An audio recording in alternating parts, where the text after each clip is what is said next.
하나님 아버지 감사합니다. 저희들에게 오늘 하나님을 예배할 수 있는 귀한 시간 허락하여 주시고, 또 이 오후에 하나님의 말씀에 또 기본 진리를 저희들이 함께 또 나눌 수 있는 기회 주신 것 감사합니다. 우리의 이 지식들이 남은 인생 동안 우리가 신앙생활을 할 때 우리가 참으로 그리스도 안에서 자유함을 얻을 수 있도록 지식이 우리 가운데 능력으로 작용할 수 있도록 주님 이 시간을 축복하여 주시옵소서. 아멘. 감사합니다. 예수님 이름으로 기도합니다. 아멘.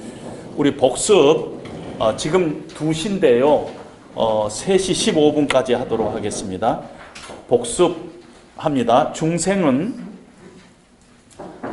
하나님의 자녀로 태어나는 것을 말하며 중생의 결과로 인격 변화가 생기는 것이지 인격 변화 자체가 중생을 의미하지 않는다. 단어 자체의 느낌은 중생 그러면은 마치 우리가 인격 변화가 생긴 것 같지만은 그게 아니라는 것입니다.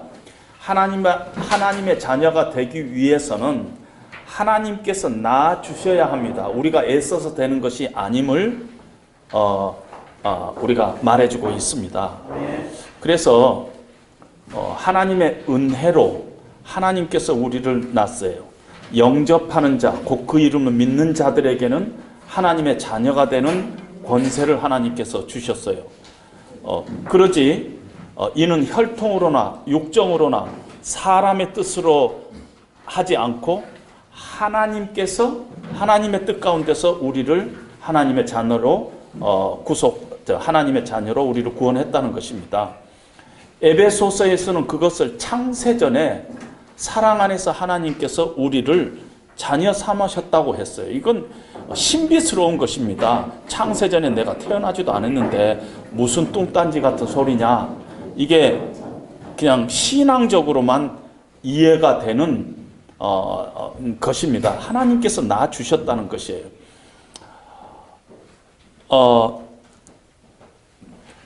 장로교를 이렇게 처음 만든 일종의 처음 이렇게 이론적으로 이렇게 생각을 해낸 칼빈이라는 사람이 평생에 가장 중요한 책 기독교 강요라는 책을 썼어요. 엄청난 신학적으로 보물과 같은 책을 썼는데 칼빈 그러면 우리가 다 예정설 그래요. 칼빈 그러면 예정설. 하나님의 절대 주권, 예정설, 칼빈 그러는데 실제적으로 기독교 강요가 엄청나게 두꺼운 책 중에서 예정 파트는 불과 한 페이지에 불과합니다.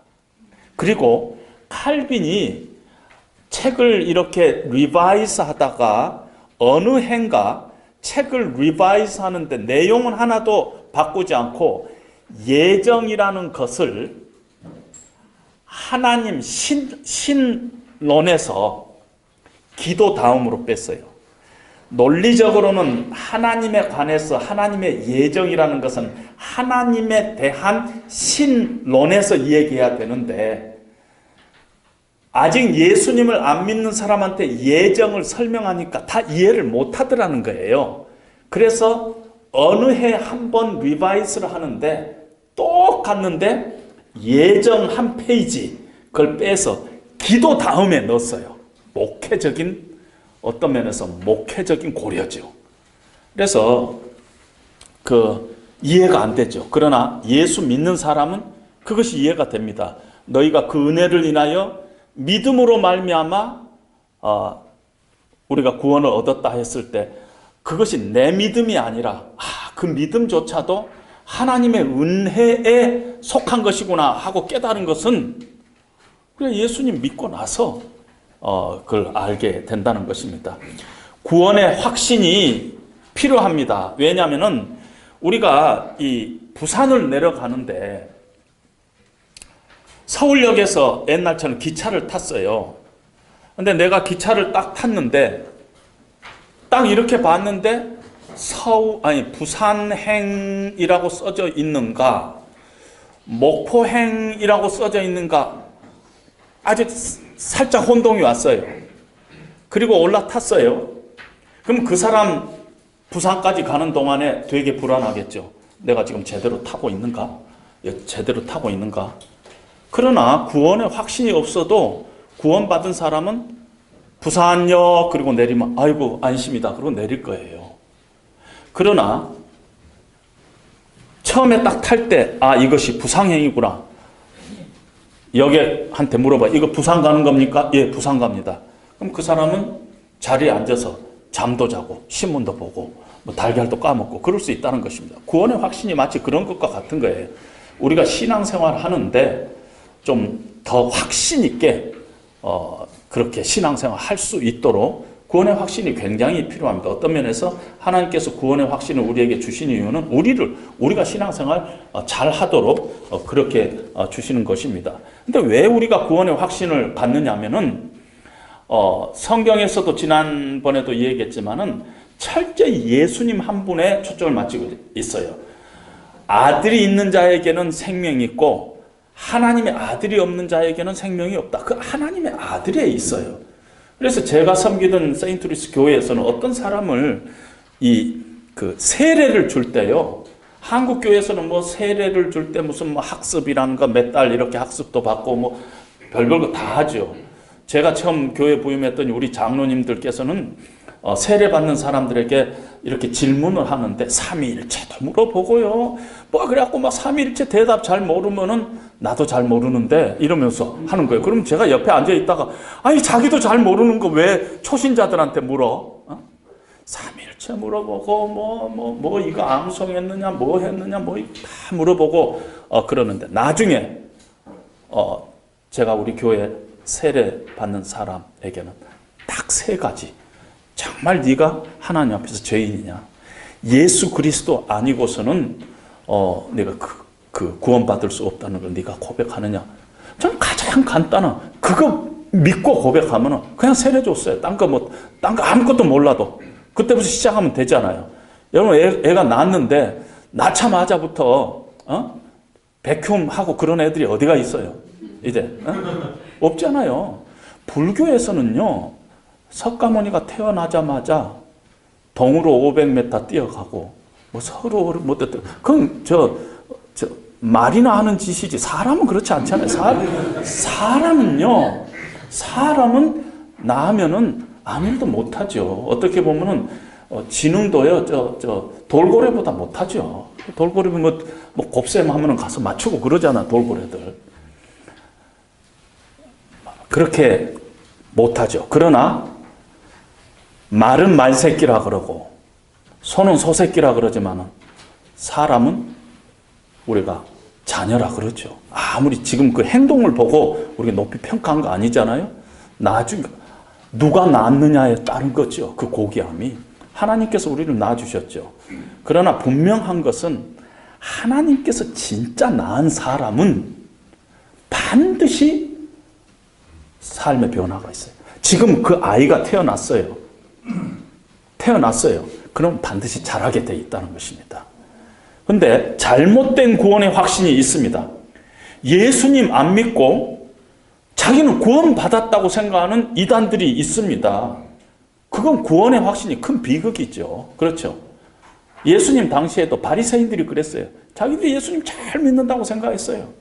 그러나 구원받은 백성이 아닙니다.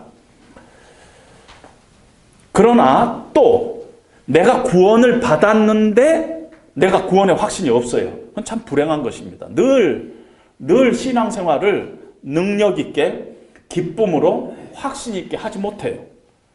구원의 확신이 없다는 건 하나님과 나의 관계가 분명하게 설정이 안 됐다는 얘기인데 그래갖고 어떤 능력 있게 신앙생활 하겠어요. 제가 언젠가 한번 말씀드렸지만 우리 교회에서 다른 교회에서 한 30년 신앙생활 하던 분이 오셨어요. 이거 다 설명하고 저 집사님은 오늘 밤에 정말 하나님께서 부르시면은 천국 갈 그런 확신이 있습니까? 아니에요, 없어요. 저는 지옥 갈 확신은 있어요. 아니 그러면 그 사람이 어떻게 신앙생활 그 기쁨으로 정말 능력 있게 감당하겠어? 지옥 갈 확신이 있다는데. 그래서 우리가 구원의 확신은 반드시 필요하다. 그렇게 이야기할 수 있습니다. 구원의 확신이 없으신 분들은 가만히 보면 항상 자기 자신을 바라보고 내가 참 부족하구나 하고 생각하기 때문입니다. 우리가 구원받은 근거는 나의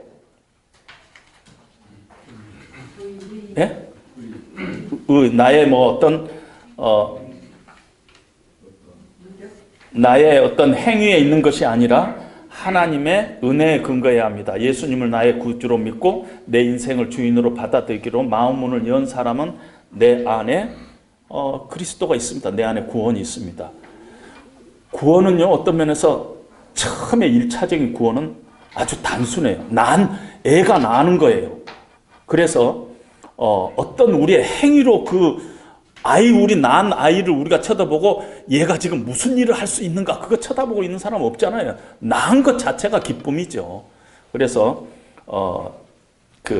구원을 우리가 확신을 할 수가 있습니다. 내가 예수님 믿고 정말 예수님 믿고 요즘 와서 근데 특별히 기독교가 자꾸 망가지면서 정말 우리 안에 믿음이 있는가를 우리가 확증해야 될 그런 시대 속에 살고 있습니다. 정말 내가 자칫 잘못하면은 구원의 확신이 있다는 것 가지고 신앙생활 함부로 하는 사람들이 자꾸 생기기 때문에 그런 면에서는 우리가 다시 도전을 받아야 할 것입니다. 죄가 하나님을 배척하고 무시하는 태도라면 영접하는 것, 영접, receiving이에요. 영어로는 receiving Jesus Christ as my personal savior. 영접이 영적으로 접한 거 아닙니다. 예수님을 그냥 받아들이는 것이에요. 내 인생 가운데 예수님을 받아들이는 것, 예수님을 믿는 것, 그걸 하나님을 향한 우리의 태도입니다. 요한 1서 5장 13절에서 하나님을 믿는 사람에게 영생이 있으면 누가 증거하고 있느냐면 하나님 자신이 증거하고 있습니다. 우리의 믿음을 우리 힘으로 지켜야 한다면 우리는 구원을 이룰 수 있지만 하나님께서 우리 믿음을 지켜주신다면 우리는 구원을 이룰 수 없어요. 한 번 구원받으면 하나님께서 영원히 내가 놓지 않겠다. 하나님께서 예수님에게 하나님께서 나에게 맡기신 것을 아무도 빼앗을 자가 없다 그랬어요. 우리가 그것을 붙잡은다면 우리는 놓칠 수 있어요. 그렇죠. 우리는 배신할 수도 있고 우리는 움직일 수도 있고 우리는 떠날 수도 있고 그러지만 하나님은 우리 손목 붙잡고 우리가 하나님을 믿는 한 하나님의 자녀인 한 죽을 때까지 끌고 간다는 것입니다. 그것이 성도의 견인이라는 교리라 그랬죠. 근데 성도의 견인이라는 것은 성도에 대한 하나님의 견인이라 그랬죠. 원래 뜻은 perseverance of the saints, 그러니까 우리가 꽉 하나님을 붙잡는 줄로 자꾸 해석을 하는데 그 말의 원래 뜻은 성도를 향한 하나님의 꽉 붙잡으심, 하나님의 견인. Perseverance of God toward the saint. 하나님의 백성에 향한 하나님의 견인이라는 것이 원래 뜻이라는 것입니다. 그것이 장로교의 5대 그 강령 중에 하나가 성도의 견인이라는 게 있는데 바로 그런 의미입니다. 예수 믿는 사람이면 누구나 구원의 확신을 꼭 가져야 하는 이유는 하나님과의 바른 관계를 유지하기 위해서입니다. 이제 그런데 구원에 여정이 있어요. 어떤 사람이 기차를 타고 가다가 유명한 신학자에게 이런 질문을 했어요. 은혜를 받았고 당신 예수 믿습니까? 구원 지금 하나님 앞에 간다면 구원 받을 그런 확신이 있습니까? 하고 물어봤는데 그 신학자가 이렇게 답변을 했대요. 과거적인 구원을 얘기합니까? 현재적인 구원을 얘기합니까? 미래적인 구원을 얘기합니까? 그러니까 갑자기 이분이 그냥 머리가 하얘지는 거예요. 자기는 구원은 하나밖에 없다고 생각했는데. 근데 성경은 구원이라는 이름 하에 과거적인, 현재적인, 미래적인 구원을 얘기합니다. 예수를 믿으면 너희가 사망에서 생명으로 옮겼느니라. 이미 과거적이라는 것이에요. 근데 그것이 왜 그러냐면 사실은요, 우리가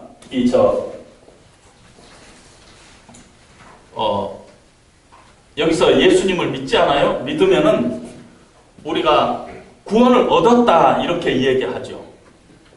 의롭다 함을 얻었다 이렇게 얘기를 하는데, 사실은 우리가 언제 죽으냐면요, 이때 죽어요.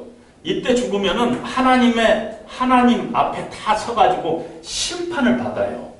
심판을 받을 때 그때 이 사람이 하나님 앞에서 의롭다 하는 거, 저스트한가 언저스트한가를 이때 법정 하나님의 백보자 심판대 앞에서 결론이 나요.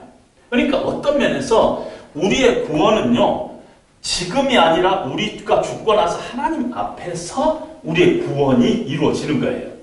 근데 왜 우리가 과거적으로 구원을 얻었다, 나는 구원 받았다 이렇게 얘기하느냐면은, 이때 구원을 주는 사람이나 이때 선포하는 사람이 똑같아. 하나님께서 예수 믿는 사람을 네 안에 영생이 있다고 하셨고, 나중에 가서 우리가 의롭담을 얻었다 아니면 너희가 불의한 자다고 판단하실 분도 하나님이세요. 그런데 하나님은 신실하신 분이에요. 그래서 이때 얻어질 구원이지만 땡겨서 나는 구원 받았다 이렇게 얘기할 수 있는 것이에요. 그렇잖아요? 은행이 너무 확실하면은 은행에다가 뭐 1년짜리 적금을 하나 넣어놨어요. 그건 확실해요. 그러면은 나한테 돈 100만 원 있다 이렇게 얘기할 수 있다는 거예요. 그렇죠? 지금 은행에 있는데 100만 원 있다 얘기할 수 있어요. 1년 후에 찾는데 지금 나 100만 원 있다 얘기할 수 있다는 것이에요. 그렇게 확실한 것이라는 것입니다. 그리고 성경에서는 이때를 과거적인 구원이라, 이미 영생에 이르렀고 심판에 이르지 아니하리라. 그리고 이 땅에서 우리가 이렇게 살아가는 것을 성화 혹은 sanctification, 하나님의 자녀답게 사는 것, 또 거룩하게 사는 것, 하나님의 백성으로 사는 것, 이 성화의 길도요, 구원이라는 표현을 쓰고 있어요. 빌립보서 2장에 보면 두려움과 떨림으로 너희의 구원을 이루라 그랬어요. 그러니까 구원이 막 우리가 이루어가는 것이 아니라 두렵고 떨림으로 너희 구원을 이루어가라 그랬어요. 이럴 때도 구원을 얘기하는 거예요. 이제 마지막 때가 다가와서 너희 구원이 가까웠느니라. 마지막에 우리가 하나님 앞에서 영화로운 모습으로 글로리피케이션, 영화로운 모습을 우리가 하나님 앞에 우리 육체의 부활까지 다 하면서 하나님 앞에 설 그날도 구원이라는 표현을 쓰고 있다는 것입니다. 그래서 어떤 의미에서 구원에는 여정이 있어요. 받은 구원, 과거형, 어떤 면에서 우리 영의 구원, 그 다음에 받아가는 구원, 현재 진행형, 우리 인격의 구원, 그 다음에 받을 구원, 미래형, 우리 육체의 구원, 이렇게 세 가지로 따로 나눠서 이렇게 얘기할 수가 있습니다. 예수님을 영접한 사람은 반드시 행함의 열매가 따르게 돼 있어요. 그것이 조건은 아니지만은, 행함으로 우리가 구원을 받는 건 아니지만은, 구원받으면 반드시 행함의 열매가 맺히게 돼 있습니다. 적어도 이렇게 보면 됩니다. 죄에 대해서 자꾸 불편해집니다. 죄에 대해서 옛날에는 그게 죄로 여기지 않았는데 예수 믿고 나면 죄에 대해서 불편하게 돼요. 죄를 거부하게 됩니다. 우리가 그렇다고 죄를 짓지 않는 건 아니지만은 늘 죄에 대해서 불편한 마음이 생깁니다. 사랑에 대해서 부담이 생겨요.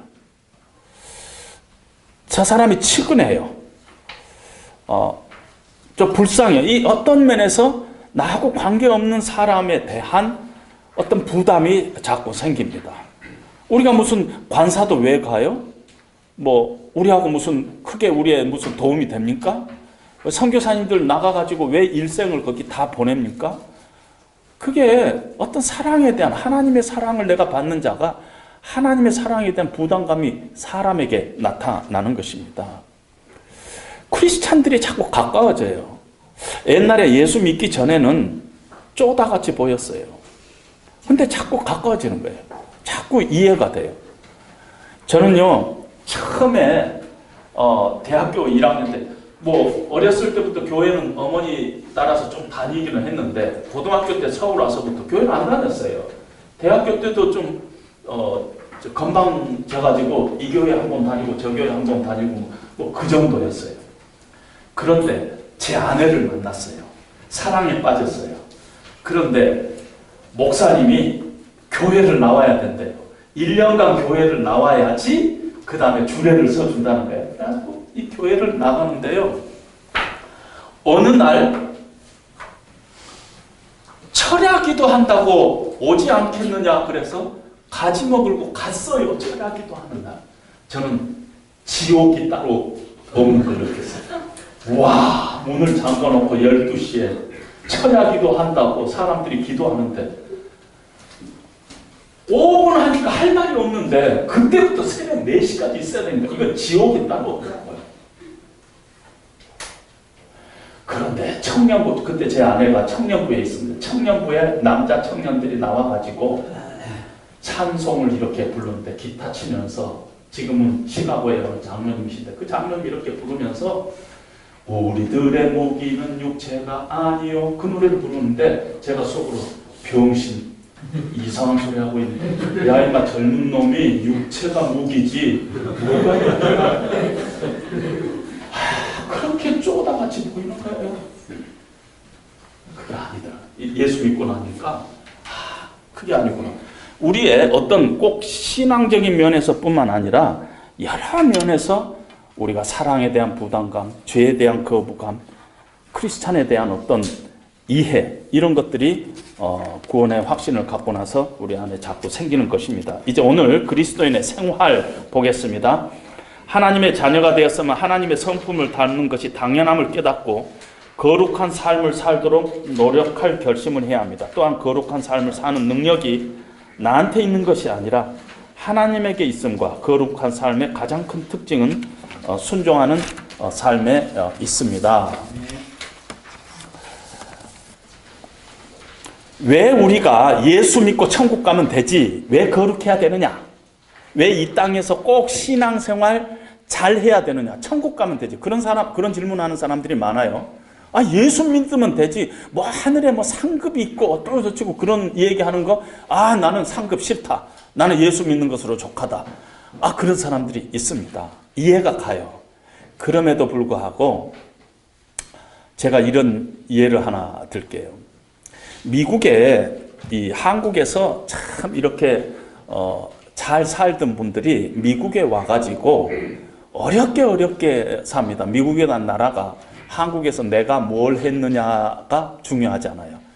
저희 교회 한국에 모 여자대학교 국문과 교수님이 계셨는데 지금은 돌아가셨지만 그분이 계시는데 평생 구두수선 하셨어요. 미국에서는 구두수선 해가지고 실제 내가 뭘 할 수 있느냐를 보여야지 내가 한국에서 국문과 교수였다. 그래서 so what? 국문과 교수가 무슨 소용이 있느냐? 그게 미국 사회예요. 근데 그런 이민 사회에서 그렇게 고생을 해가지고 돈을 벌고 이제 집을 이렇게 장만하는 그런 친구들이 있었어요. 그분들이 이제는 어느 정도 여유가 생기니까 야, 우리 오페라 구경 한번 가자 이렇게 된 것입니다. 오페라 구경. 그래갖고 부부 동반해갖고 오페라 구경을 갔는데 부인들이 한참 구경하고 있는데 남편들이 사라져가지고 안 나타나는 것이에요. 나중에 끝날 때까지 안 나타났어요. 나중에 끝나가지고 밖에 나갔더니 난간에 기대가지고 3명이 담배를 피우면서 뭐라고 얘기하냐면 아, 그 뚱뚱한 여자 왜 그렇게 악을 써? 그러더라는 것이죠. 그러니까 오페라를 모르는 사람은 오페라를 이렇게 듣고도 왜 뚱뚱한 사람이 악을 써? 이 정도밖에 생각이 안 드는 거예요. 그렇죠? 저는 어제 우리 성가대원들 앞에서 얘기했지만 제가 대학교 1학년 때 한 1년 동안 이 합창하는 데 미쳤어요. 여러분 한 미쳐 본 적이 있을 거 아니에요, 여러분들. 합창단에 해갖고 합창하면서 미쳤어요.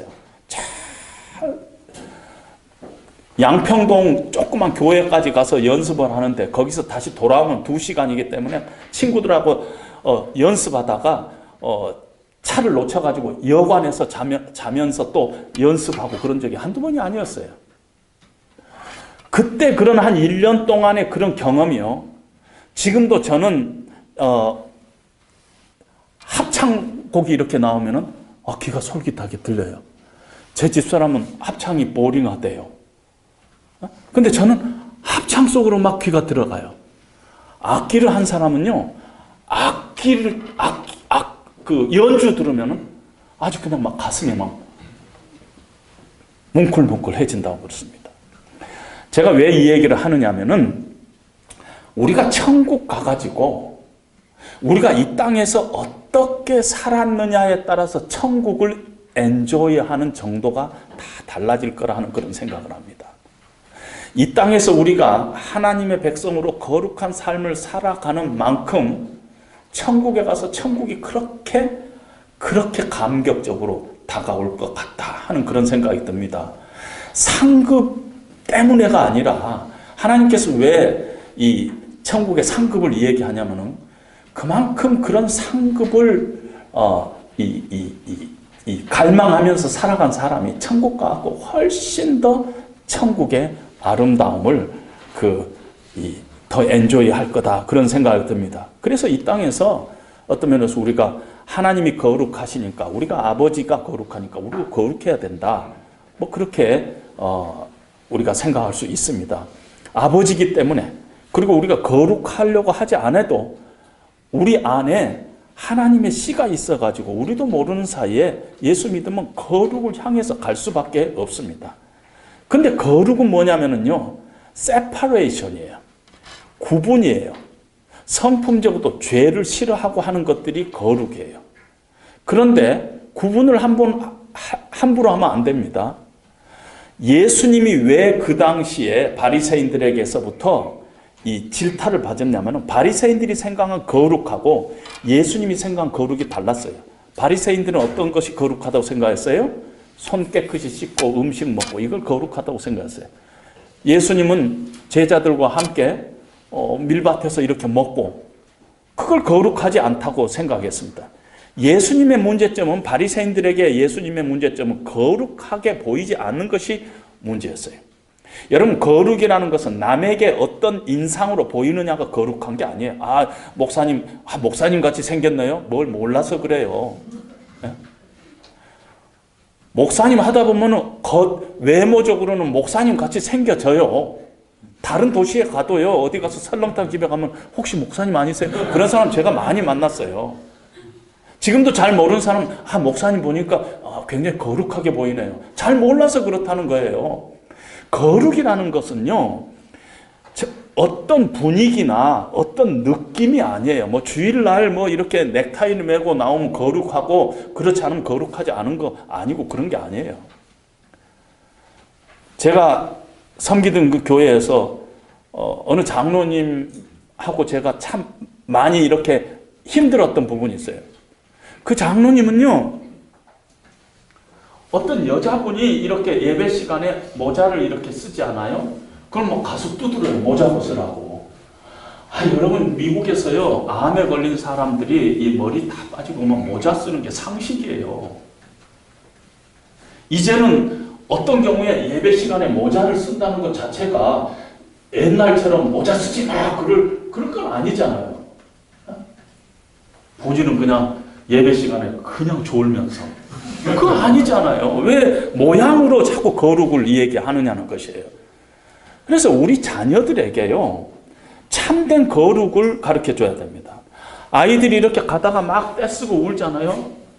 목사님한테 일러준다? 목사님이 무슨 잘못이다 목사님한테 일러준다고 해요. 그게 아니에요. 조용해. 교회니까 조용해. 뛰지 마. 집에서는 뛰고 왜 교회에서는 못 뛰게 해요? 저는 한국학교, 우리 교회에서 한국학교로 하는데 아이들 막 뛰라 그럽니다. 체육관도 있는데 왜 못 뛰어요? 일주일 내내 미국 학교 다니면서요, 우리 자녀들이요, 마음속에 이 상처들이 있어요. 보이지 않게. 외국 애들하고 이렇게 같이 하면서. 뛰지 못하잖아요. 미국 학교 다니면 천천히 다녀야 되잖아요. 그러다가 토요일날 교회 오면 막 정신없이 뛰는데 놔둬라 그랬어요. 놔둬라. 뛰는 게 뭐 잘못이냐. 그냥 그 일주일 내에 한 번 그냥 막 왕창 뛰게 놨더라. 여러분, 그 거룩을 우리 자녀들에게 잘못 가르치면 안 되는 것이에요. 정말 예수님 닮아가는 그 아름다움이 진정한 거룩이라는 것을 우리 자녀들에게 보여줘야 되는 것입니다. 우리는 구원 받기 위해서 거룩한 것은 아닙니다. 구원 받았기 때문에 거룩해져야 돼요. 너희가 그 은혜를 인하여 믿음으로 말미암아 구원을 얻었나니 이것이 너희에게서 난 것이 아니요 하나님의 선물이라고 말씀하시면서 그 다음에 에베소서 2장 10절에 We have been saved by grace through faith to do good work. 왜 하나님께서 우리를 구원했느냐 하면은 하나님 안에서 선한 일을 행하게 하시려고 하나님께서 하셨다는 것이에요. 여러분, 우리 자녀를 낳는데 이 자녀가 태어나자마자부터 딱 앉아라고 30살 될 때도 기저귀 차고 있어요. 그러면은 낳고 싶겠어요? 아니죠.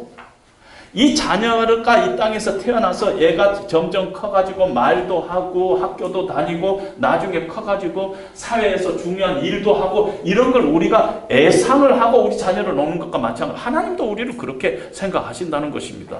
아, 제가 30살까지 기저귀 차고 있으라고 그런 생각을 하고 하나님께서 우리를 낳은 것은 아니라는 것입니다. 물론 제가 신앙생활을 해보니까 교회 안에서 30년 신앙생활 하는 사람 중에서 기저귀 차고 돌아다니는 사람 참 많았어요. 많이 봤어요. 무슨 말씀인가 아시죠? 그러나 하나님은 우리에게 그런 소망을 가지고 계신다는 것입니다. 갈라디아서 2장 20절에 보면은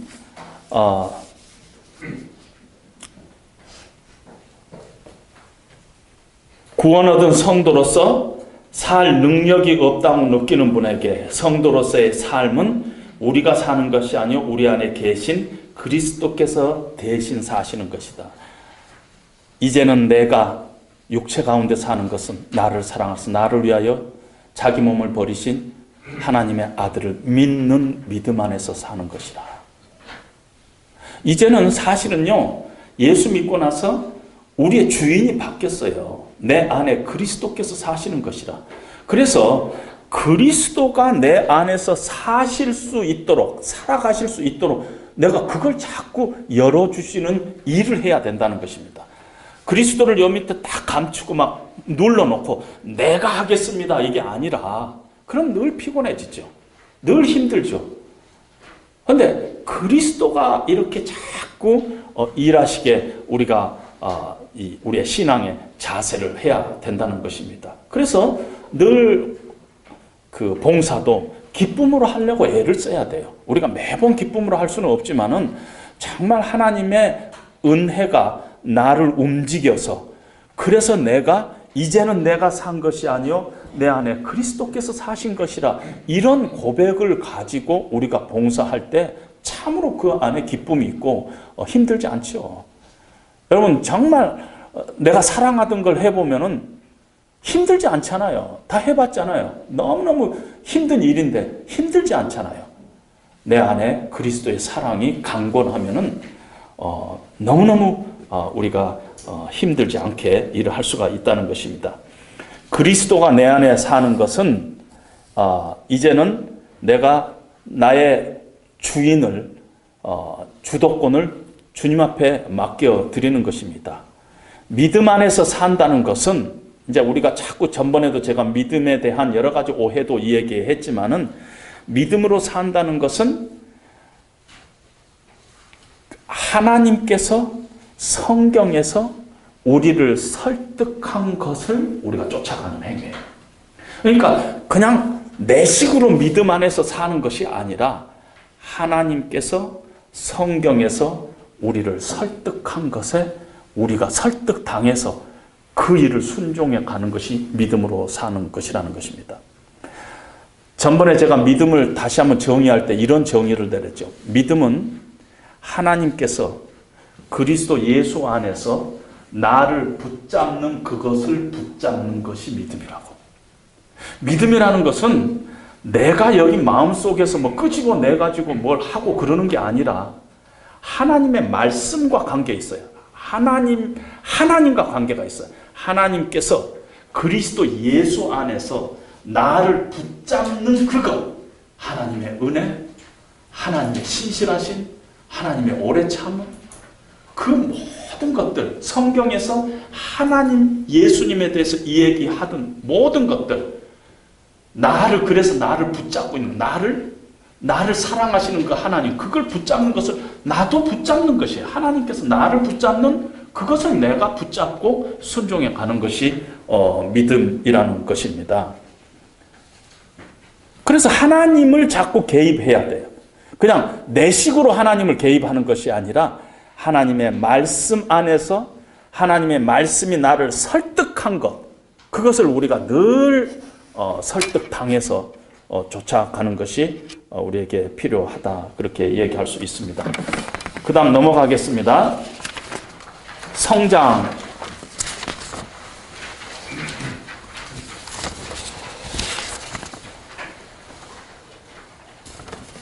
성수, 그렇게 이야기할 수 있습니다. 여러분, 제가 이런 질문을 하나 할게요. 만약에 어떤 사람이 저 사람이 참 믿음이 참 있는 사람이야, 혹은 참 성숙된 크리스찬이야, 좋은 크리스찬이야, 신앙생활 잘해, 이런 것들을 뭘로 평가를 하세요? 주일 예배 다 참석하는 거, 혹은 헌금 생활 잘 하는 거, 그런 걸로 우리가 이 얘기 할까요? 근데 여러분, 헌금 생활 잘 하는 사람 중에서 문제 많은 사람도 있죠. 그렇죠? 또 한 번도 교회 안 빠진 사람 중에서 얼마나 자기 의에 빠져가지고 고집스러운 사람도 있을 수가 있어요. 물론 우리가 저 사람이 얼마만큼 물질적으로 헌신을 하느냐, 시간적으로 헌신하느냐, 그것은 분명한 척도가 되긴 해요. 하나의 간접적인 척도가 되긴 해요. 그러나 그것 자체가 우리 신앙의 성숙도를 결정하는 것은 아니라는 것입니다. 그런데 고린도전서에 보면은 사도 바울이 이 고린도전서 3장 1절로부터 3절까지만 제가 한번 읽어보겠습니다.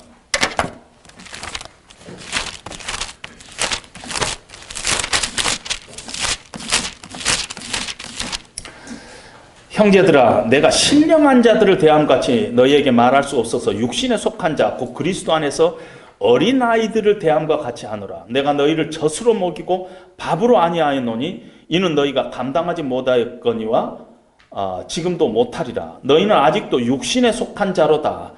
너희 가운데 시기와 분쟁이 있으니 어찌 육신에 속하여 사람을 따라 행함이 아니리요.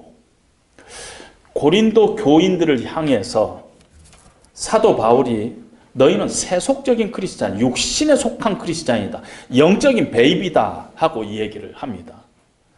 고린도 교인들이요, 얼마나 영적으로 뜨거웠는가 몰라요. 고린도 교를 보면은 뭐 방언도 하고 뭐 예언도 하고 은사도 많이 받고 그랬는데, 보니까 사도 바울이 보니까 애들이 지금 영적인 베이비라는 거예요. 영적으로 보면 지금 기저귀 차고 있다는 거예요. 그게 왜 그러느냐면은 오늘 성경에 의하면은 너희 안에 분쟁과 시기가 있다는 것입니다. 가만히 보니까 교회 공동체 안에 서로 시기하고 분쟁하고 그런 것이 있다는 것입니다. 그래서 1번에 보면 교인에게는 두 종류가 있는데 무엇이느냐? 영적인 크리스찬이 있고 육적인 크리스찬이 있다는 거예요. 다 같은 크리스찬인데 베이비 크리스찬이 있다는 것이에요. 영적인 어린아이가 있다는 것이에요. 답은 고린도 교인이 영적으로 어리다는 근거를 바울은 어디에서 찾느냐 하면 너희 안에 파당을 짓고 있다는 거예요. 교회 안에 지금 당파 싸움을 하고 있다는 것입니다. 파당 짓는 것이 왜 영적으로 어리다는 증거냐면요, 내 안에 그리스도가 사시는 것이 아니라 내 안에 내가 살고 있기 때문에 파당이 자주 생긴다는 것입니다. 그래서 네 자아가 지금 살아있다는 것이에요. 영적인 성숙도는 자아가 얼마나 깨지고 성령께서 자신을 얼마나 지배하고 있느냐에 달려 있어요.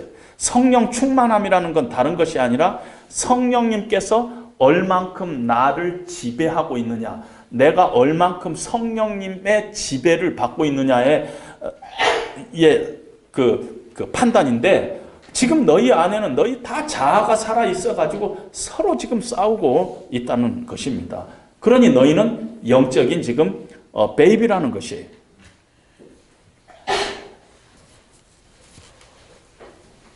너희 안에 시기와 분쟁이 있다는 것이에요. 너희 안에 에고 싸움이 있다는 것이에요.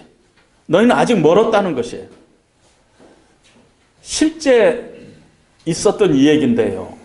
지난번에 제가 LA에서는 국밥이냐 도나츠냐 가지고 그 교회가 갈라졌다 그랬잖아요. 그런데 어느 교회가 이렇게 강대상이 있어요. 근데 A라는 장로님이 피아노를 그 교회에서 조그만 새 피아노를 샀는데, 성도님들이 다 볼 수 있게 강대상 위에다가 피아노를 올리자 그랬습니다. B라는 장로님이 강대상은 목사님이 올라가서 설교하고 그런 것인데 왜 피아노를 거기다 올리냐, 피아노를 요 밑에 내려야지. 그래가지고 피아노 강대상 올리는 파하고 피아노 강대상 내리는 파하고 싸웠어요. 그래갖고 교회가 결국은 깨졌어요. 근데 놀라운 것은 그리고 나서 한 4년, 5년 이후에 그 싸움하던 그 두 장로님이 식품점에서 만났어요. 그랬더니 그 A 장로라는 분이 이렇게 얘기하더래요. B 장로 오래간만인데 그때 당신이 올리자 그랬어? 내가 올리자 그랬어요. 기억이 안 나요. 그럼 이게 싸움이 정말 진리 싸움이에요? 교회 안에서 서로 분쟁하고 시기하고 당짓는 거예요. 절대 진리 싸움이 아니에요. 진리 같지만은 사실은 순전히 에고 싸움이에요. 순전히 에고 싸움. 아무것도 아닌 것 같고 싸워요. 여러분 부부 사이에서 싸움할 때 세계 평화를 위해서 싸운 적 있어요? 우리 선교사님 세계 평화를 위해서 싸운 적 있어요?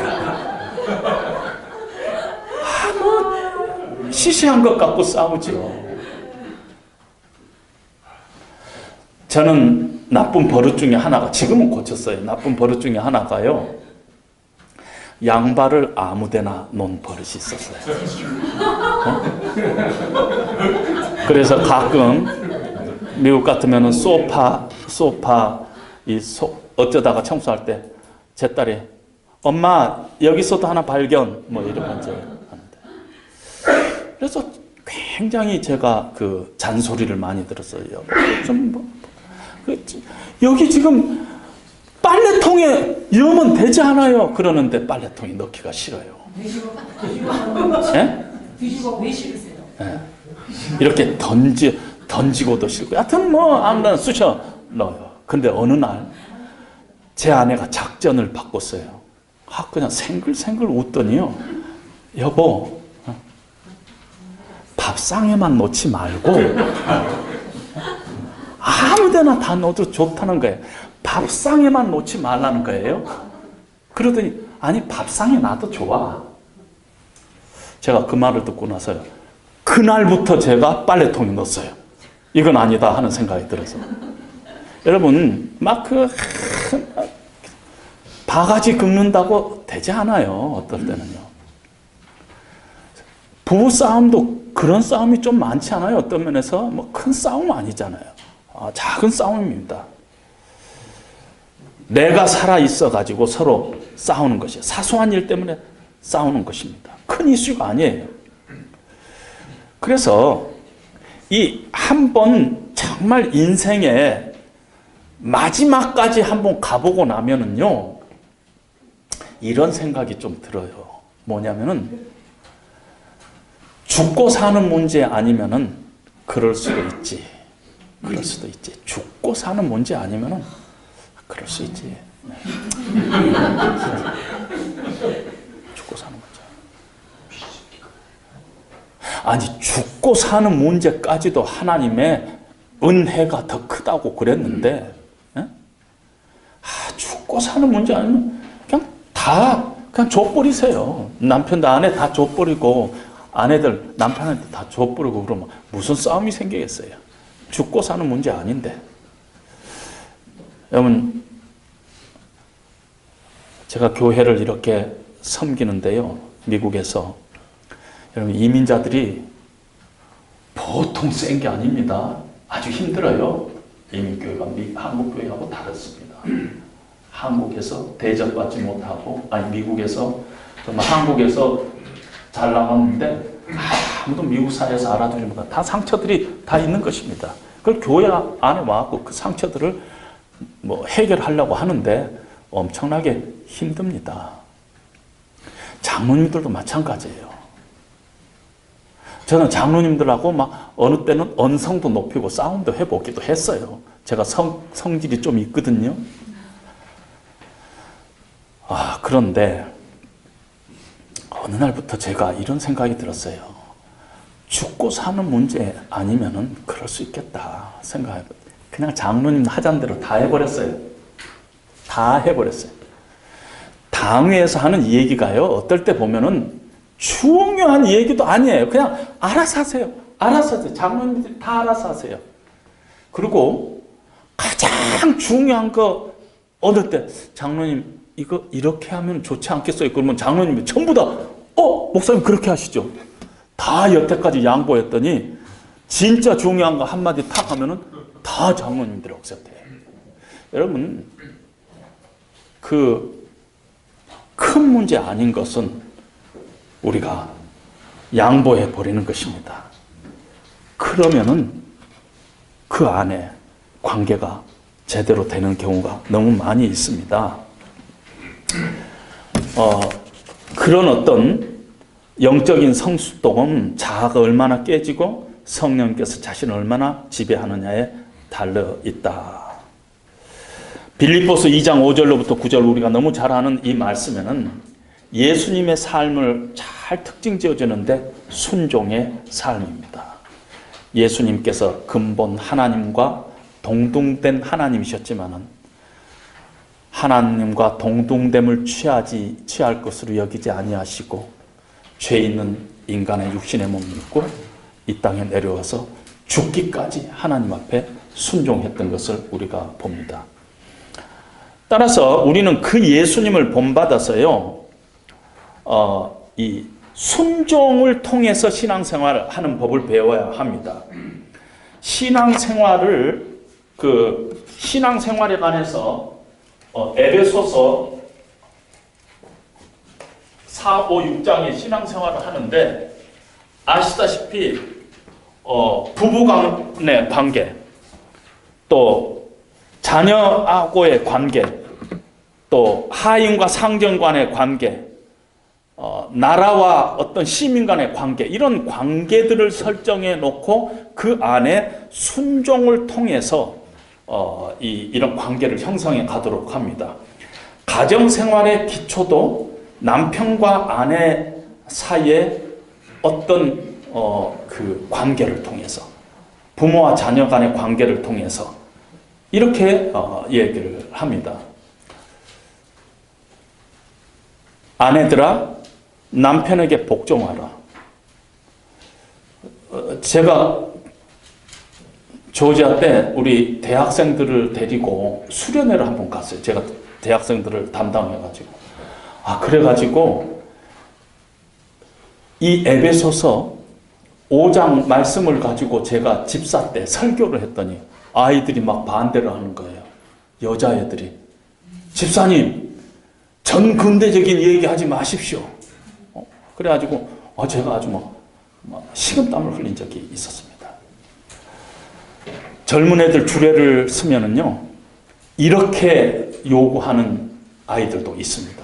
목사님, 에베소서 5장 빼고 해주시기 바랍니다. 이런 애들이 있어요. 근데 그걸 잘 몰라서 그래요. 아내들아, 남편에게 복종하기를 그리스도께 복종하듯 하라. 남편들아, 아내 사랑하기를 주께서 교회를 위하여 자기 몸을 버린 것 같이 살아가라. 그렇지 않아요? 그런데 이 두 관계가 있기 전에 성경은 뭐라고 얘기하고 있어요? 그리스도께 복종하듯 피차 복종하라 그랬죠. 피차 복종하라가 더 큰 개념이에요. 근데 피차 복종이 언제 되느냐? 성령의 충만함을 받으라. 성령의 충만함을 받으면은 그리스도 안에서 피차 복종하게 되고, 그렇게 그리스도 안에서 피차 복종하던 두 관계는, 아내는 남편에게 남편을 가장으로 여기고 남편을 이 우리 가정의 헤드십이라고 부르는데 헤드십으로 여기고 복종하고, 또 남편은 아내를 사랑하기를 정말 죽기까지 사랑하는 그런 관계로 하나님께서 얘기를 하고 있다는 것입니다. 과거에 죄가 아담과 이브에게 처음 들어왔어요. 그럴 때 이렇게 성경은 얘기하죠. 죄의 결과로 아내들이, 여자가 어떤 죄의 결과가 생기냐면은 너는 남편을 사모할 것이요 남편은 너를 지배할 것이다 하고 얘기했어요. 근데 우리나라 성경에는 사모라는 단어가 이상하게 좋은 단어잖아요. 아니, 부인이 남편을 사모하는 게 뭐가 나빠요? 근데 그 사모라는 단어는 그런 뜻이 아니라 남편을 나쁜 의도로 컨트롤하는 거예요. 남편을 아주 컨트롤하는 것이. 아내는 나쁜 의도로 남편을 컨트롤하고, 남편은 부고는 사흘에 한 번씩 때려야 돼 그러면서 지배를 하려는 그 관계가 된다는 거예요. 죄가 이렇게 들어오면은. 그런데 그것이 언제 해결되냐면은 성령의 충만함을 받고 그리스도 예수 안에서 피차 복종하면서 아내들 남편에게 복종하고 남편 아내를 사랑하는 그런 관계가 된다는 것입니다. 이런 순종을 통해서 우리는 이제는 성숙한 크리스찬의 길로 접어들여야 된다는 것입니다. 그런데 순종의 한계가 있어요. 교회 안에서 어떨 때는요, 성경 공부를 잘 못한 남편들이 이렇게 이야기합니다. 뭐 회의를 하다가 다른 여자분이 이 얘기를 하면 순종하십시오. 아니에요. 그건 딱 두 사람 관계, 아내와 남편 사이에서만 그 일이 일어나지 남자와 여자 간의 관계가 아니에요. 이 복종에는 함부로 넓히면 안 됩니다. 그리고 하나님의 뜻에 어긋나는 것은 순종할 필요 없어요. 하나님을 기쁘시게 하라, 사람을 기쁘시게 하라. 이 안에서 이것이 하나님의 뜻에 어긋나는 길이다 하면은 순종하지 않을 수 있습니다. 남편이 여보 당신 손놀림이 괜찮은데 가서 훔쳐와. 아니죠. 그건 하나님의 법에 어긋나는 것이죠. 우리가 한 시민으로서 지금 특별히 우리 한국의 지난 정부 이런 국정농단의 사건이 이렇게 있으면서 많은 크리스찬들이 로마서 13장을 어떻게 해석할 건가 하는 얘기를 하잖아요. 이 권력에 복종해야 된다. 하나님이 세운 권력에 복종해야 된다. 이렇게 이야기하는데 그 하나님의 세운 권력이겠죠. 하나님의 전체적인 뜻 안에서 하나님이 세운 권력이겠죠. 그러나 하나님의 뜻 가운데 있지 않으면은 그걸 순종하는 것이 불순종이에요. 불순종하는 것이 순종이라는 것이에요. 그건 우리가 신앙 양심을 걸고 우리가 판단해야 된다는 것입니다. 파괴적인 일에 우리가 순종하라는 뜻이 아니라 하는 것입니다. 순종이 왜 이렇게 중요한가? 죄의 근본은 교만에서 나오는 불순종입니다. 불순종의 반대인 순종은 우리를 겸손하게 만듭니다. 이렇게 얘기할 수가 있습니다. 잠깐만요. 넘어가서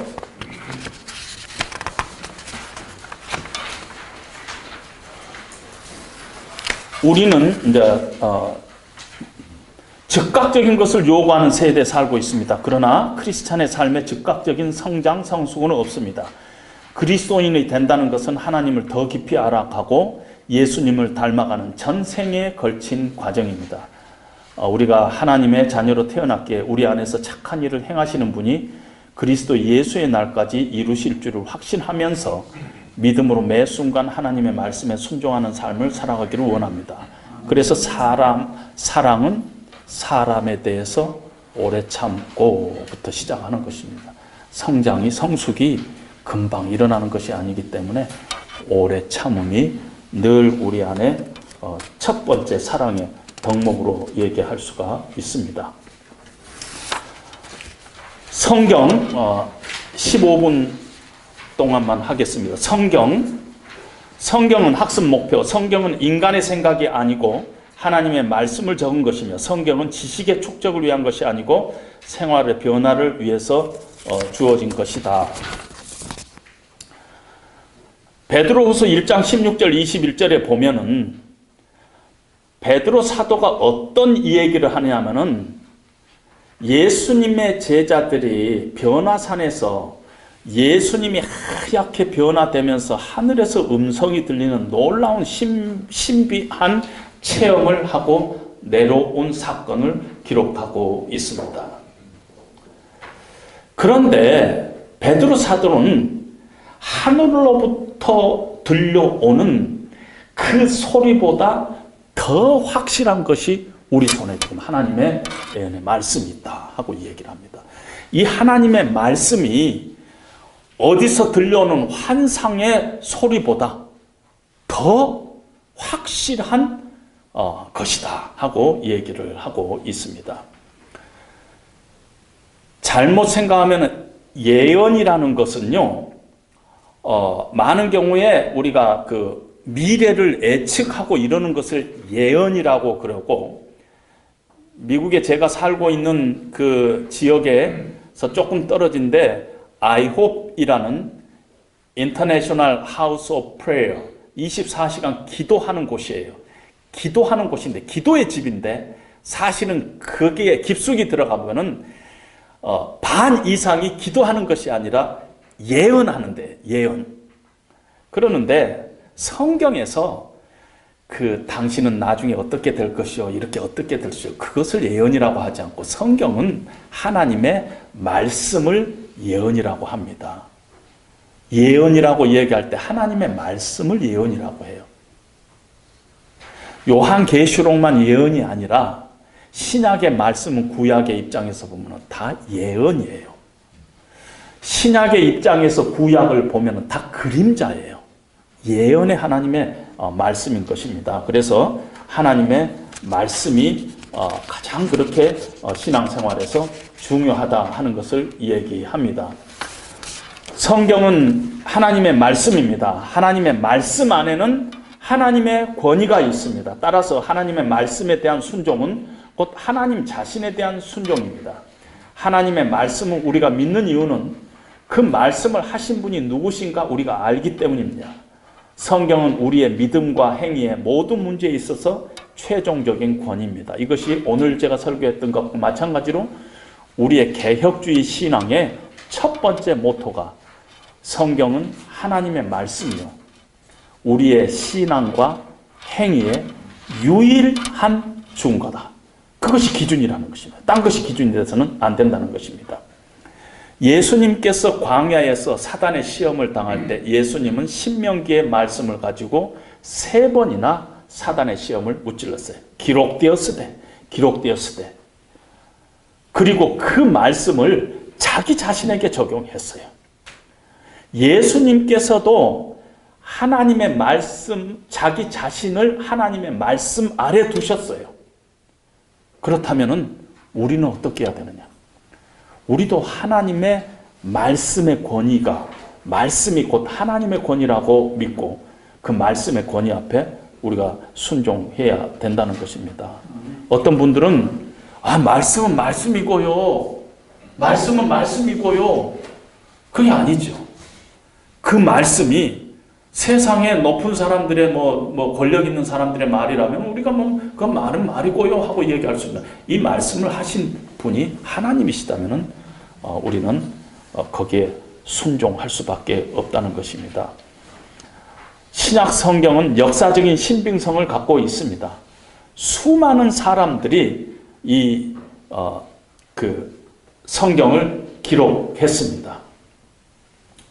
특별히 성경이 정말 믿을 만한 책이라는 것을 부활을 통해서 증거를 해보면은 사도 바울이 고린도전서 15장에서 부활 사건을 기록하는데, 제자들에게 예수님 부활하신 주님이 나타나시고 11 제자에게 나타나시고 10 제자에 나타나시고 수없이 나타나다가 나중에는 500여 제자들에게 일시에 나타났느니라.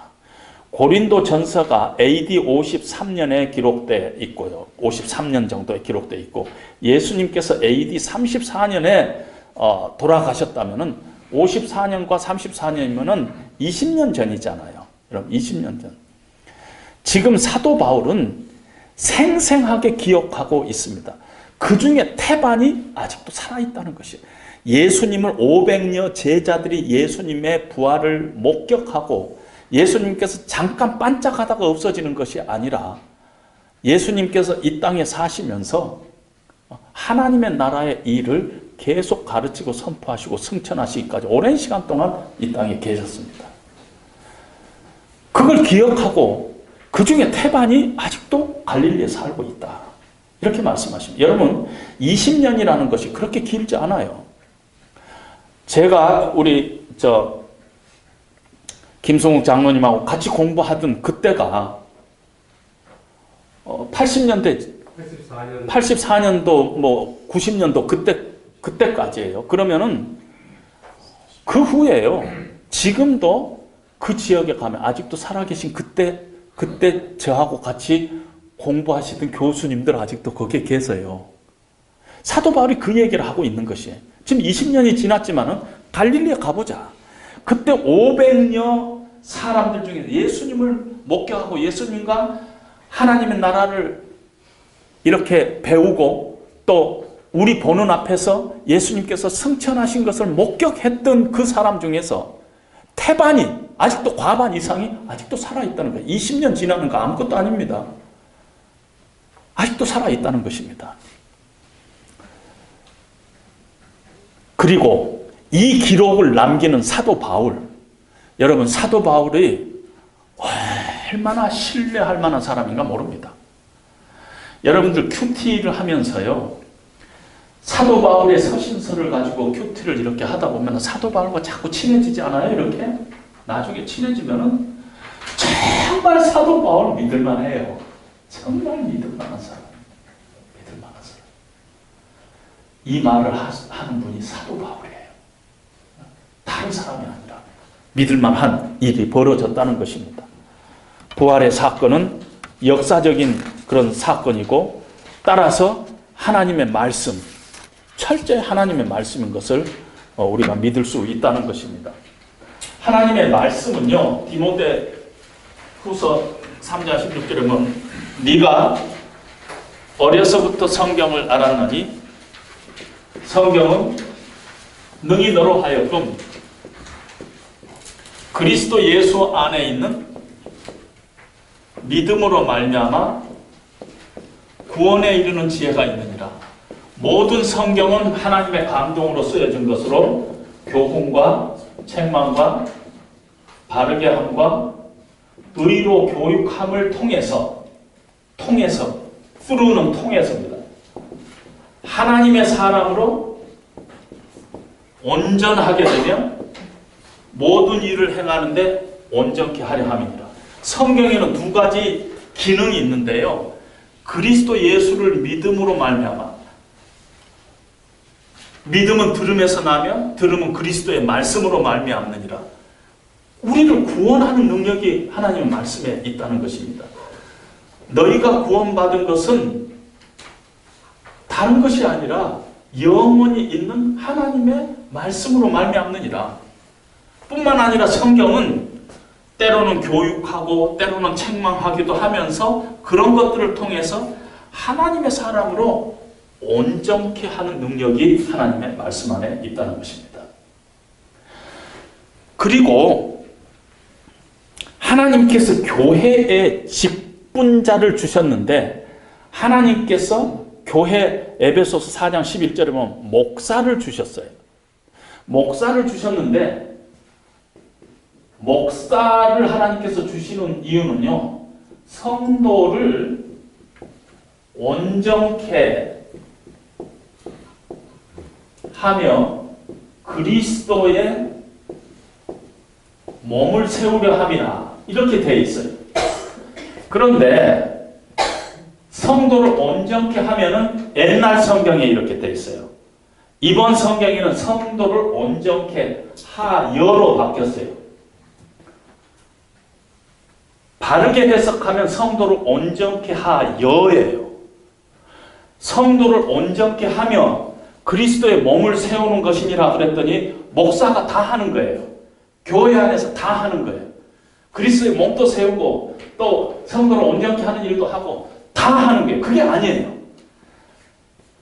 성경은요. 제가 이것을 대한성소공회 편지 몇 번 보냈어요. 이것을 온전케 하여로 바꿔야 됩니다 하고 성도를 온전케 하여서 온전케 된 성도들이 그리스도의 몸을 세우는 것입니다. 그러니까 목사의 펑션이요. 뭐 사본 타자도 되고 감독도 되고 그게 아니라는 것이에요. 사본 타자 무슨 선수들은 성도가 돼야 되는 거 목회자는 성도를 온전케 하는 일에 하나님께서 부르심을 받았는데 아까 여기서 온전케 하는 능력이 뭐에 있느냐면 하나님 말씀에 있는 것이에요. 그러니까 딴짓 하지 말아야 된다는 것이에요. 목사는 교회에 하나님의 말씀을 가르치고 선포하는 것 그걸로 부르심을 받았어요. 그리고 그 하나님의 말씀을 똑바로 가르치고 똑바로 선포하면은 반드시 말씀이 교훈하고 책망하고 바르게 하고 의로 교육함을 통해서 하나님의 사람으로 온전케 되는 일이 이 교회 안에서 일어나고 온전케 돼 가면서 그 사람들이 교회를 세워나가는 것이 교회 여러 사역들을 맡으면서요. 목사가 처음부터 끝까지 하는 거 아니라는 것이에요. 목사는 따로 있어요. 따로. 하나님의 말씀에 창념하라는 것입니다. 성도를 온전케 하는 방법으로 여기에 두 가지가 무엇인가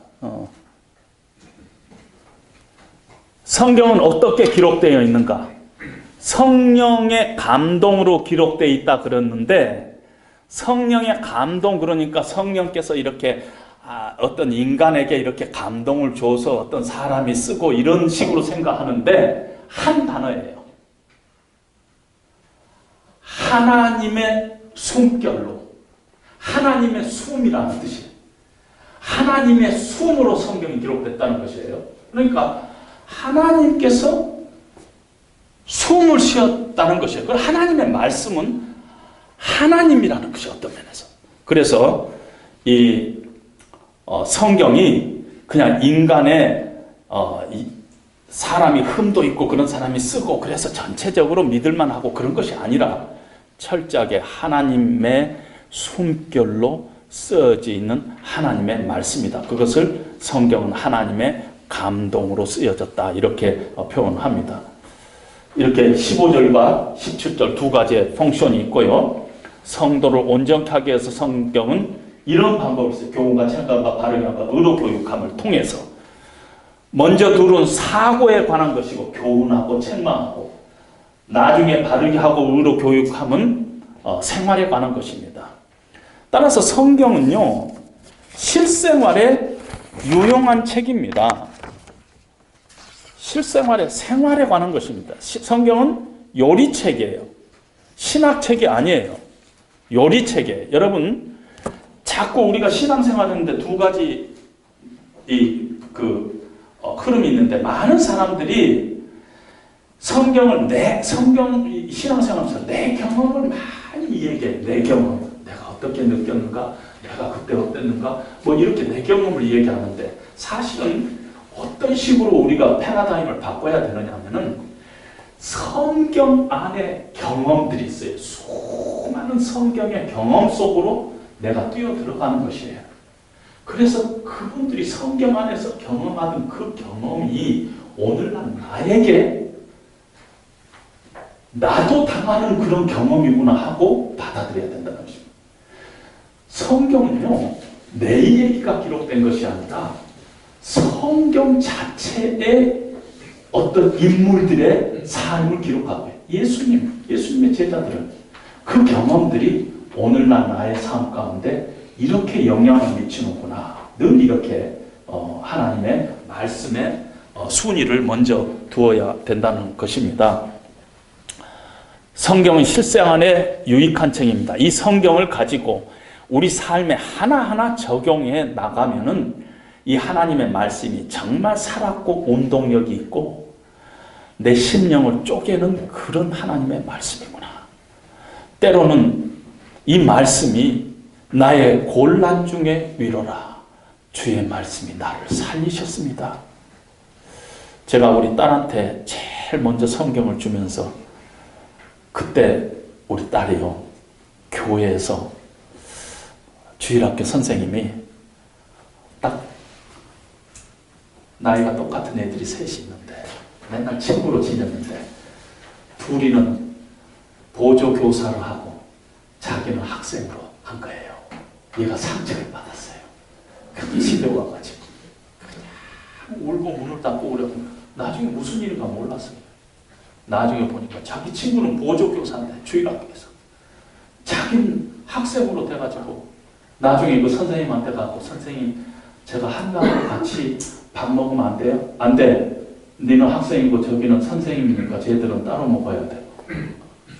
아빠 나 좀 데리러 와. 내가 지금 죽겠어. 그래가지고 데리러 가가지고 왔는데 제 딸이 에스마라는 게 있었고 조금 심리적으로 이렇게 영향을 받았는데 막 그냥 숨이 가빠지고 힘들어졌을 때 데리고 왔는데 집에 와서 문을 꽉 닫고 그냥 서럽게 우는데 나중에 들어보니까 그런 상처를 받은 거예요. 그날 제가 성경 앞에다가 우리 딸한테 적어줬어요. 주의 말씀은 내 발의 등이요 내 길의 빛입니다.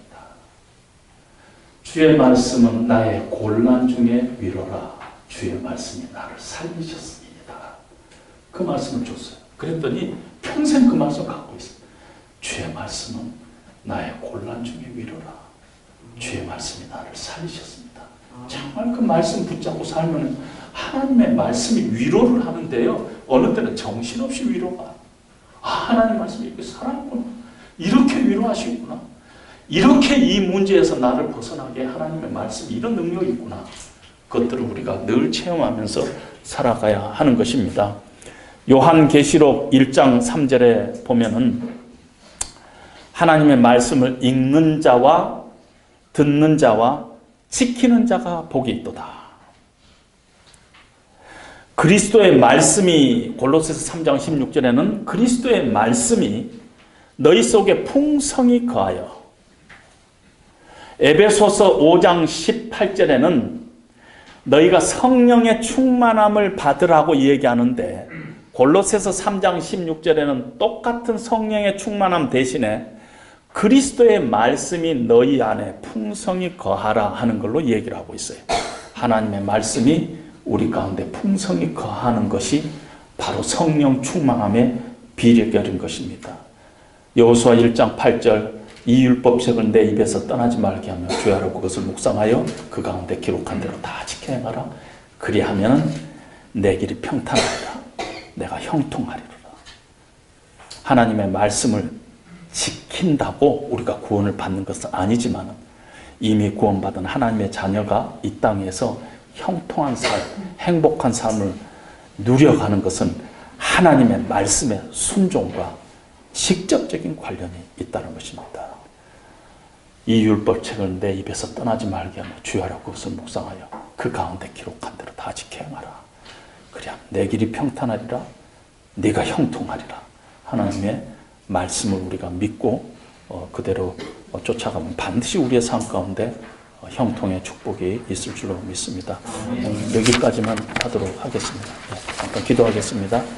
하나님 아버지, 바쁘고 분주한 가운데 있지만은 또 우리를 하나님의 말씀 앞으로 다가오게 하여 주시고 신앙의 기본적인 것들을 우리가 다시 한번 점검할 수 있도록 하나님 은혜 주시니 감사합니다. 이 말씀이 늘 우리 가운데 생명으로 기준으로 자리 잡을 수 있도록 하나님 우리를 붙잡아 주시옵소서. 세상을 살면서 여러 가지 어려움이 있을 때마다 하나님의 말씀이 나의 곤란 중에 위로라. 이 말씀이 나를 살리셨습니다. 이런 간증이 우리의 심령 가운데서 우리의 삶 가운데서 늘 있도록 하나님 우리 자신들을 하나님의 말씀 안에서 경성할 수 있도록 하나님 도와주시옵소서. 예수님 이름으로 기도합니다. 아멘. 감사합니다.